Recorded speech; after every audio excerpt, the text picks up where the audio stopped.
What's up, extended family? This is Troy Casey coming to you just before the start of our 10th year of our extended family membership program for 2024.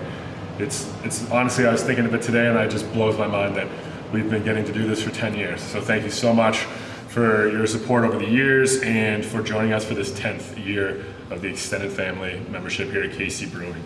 We've got 4 awesome blends for you this month for January 2024. We've got the return of the Red Grape Crusher. So our collaboration with Side Project Brewing, this one is with Merlot grapes. So we got some more red grapes this year, which I'm excited about. We've got a single barrel blend of a farmhouse ale that was aged in apricot brandy barrels. We have got a plum sour with vanilla. So we've got an awesome plum sour with some vanilla.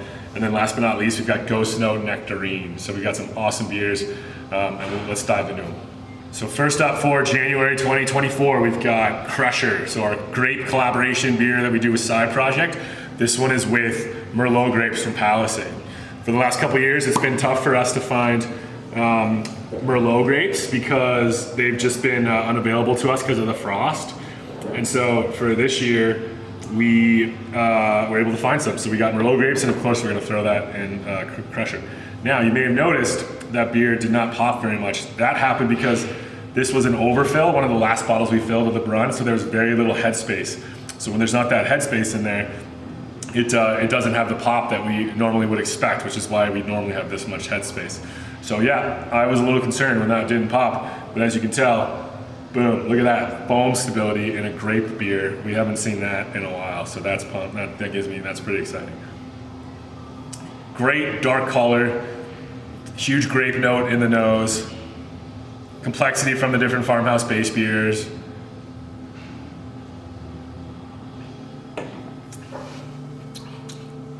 This is a sweet beer.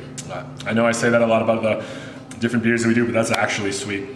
I think you're getting a lot of sweetness from the mouthfeel of the alcohol that's in there, because this is about that 7% because of the increased sugar that we get from the grapes. I mean, this is drinking incredible right now. I haven't tried this in about a month, and so I'm pumped on how this one's doing. So I think you're gonna be too. Whew, I wanna revisit that.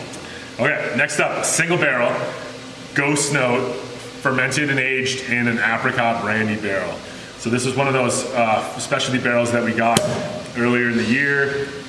This was an apricot brandy barrel that we aged. We got 2 apricot brandy barrels. One of them we put into the beer Blender's Paradise. One of them we just let age a little bit longer, and we packaged that as is, which is what this beer is. Nice and bright, big, rich, billowy foam, and just really cool expression coming from the nose. It's definitely a ghost note, but it's got some really cool funk and characteristics to it that we're getting from that barrel. Last month it was like, which one do I release, the cherry liqueur or the apricot brandy? And we went with, we saved the apricot brandy a little bit longer. I think you're gonna be happily with this. An EF exclusive beer, so this is just for you guys, a single barrel, so it's very small.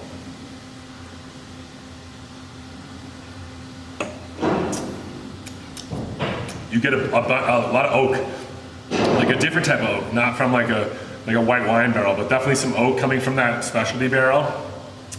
You get an apricot sweetness in the finish, which is kind of very nuanced and kind of young, and or new to me, I mean, in this, like, I didn't taste that when we packaged it. That's definitely just coming out during the packaging aspect of it.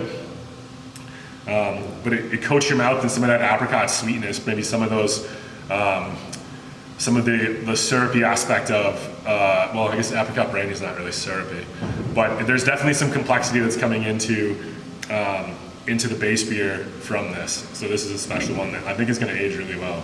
And it's, again, very low acidity. Next up, we've got a vanilla beer. This is Funky Blender Black Amber Plums with Madagascar Vanilla. So Funky Blender, one of our older base beers. We got Black Amber Plums that came to us from Palisade, Colorado, and then we aged it on vanilla. And this is a fun one because who doesn't like vanilla? If you're sticking around for year 10 of this membership, you probably like vanilla, at least a little bit, I would guess. We aged, we've been, in years past, we've gone less vanilla, more contact time to get the vanilla that we want. This time of year, this year we've been basically going more vanilla, less contact time. So we get more of an intense vanilla characteristic a little bit quicker so that we can turn the tank over a little bit more. But I also think it just increases the complexity and the what you're paying for in a vanilla beer. You know how much I love plums. The foam stability is amazing, which is part of the reason why you're seeing this gushing. You can always tell if it's overcarbonated if it gushes in the glass. If it doesn't gush when you pour it in the glass, it's going to be fine. This is just because it was on its side in the warm back, and it's like a child that you woke up too early. It's a little fussy. It'll settle down, but it takes a minute.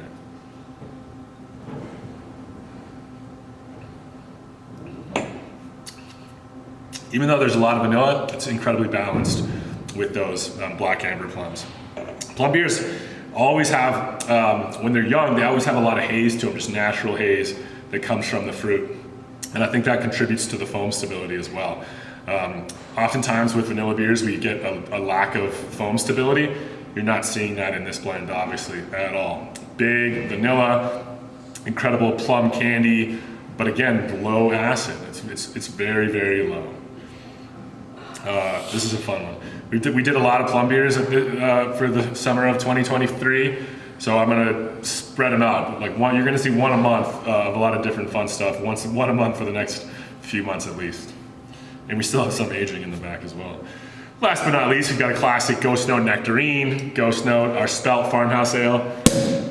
The Nectarines are coming to us organic from Palisade. This one is from about a year ago. And so it's just been maturing back there. We've used it for some special events and stuff, but I figured it was time to eat. I've got a shot at it. You can see what happens to our farmhouse beers after they've sat upright for a year. They get nice and bright. Again, great foam stability. As soon as I popped this, I could smell the nectarines. We only did a handful of nectarine blends this year, and so this is making me wish I did more, because this just smells really, really good.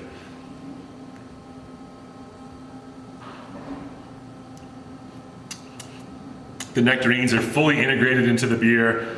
The ghost note, the complexity of the spelt is definitely prevalent in the aroma and in the taste. Maybe a hint more acidic than these ones, but still on that low to moderate side. Very refreshing, drinkable, and what I like in a fruit beer, where the base beer is definitely shining through. I think it's given it a year of the fruit. As you all know, of aging your fruit beers, you know that after a year, some of those base beer kind of shows itself a lot more. So consider this kind of like a pre-aged, fruited farmhouse ale from Casey. So thank you again from me, myself, all of our employees for almost 10 years. We signed the lease in this unit almost 10 years ago to the day. So we're thankful that we got to do this, and we've been here for 10 years, and we hope to be with you for a lot longer. So cheers.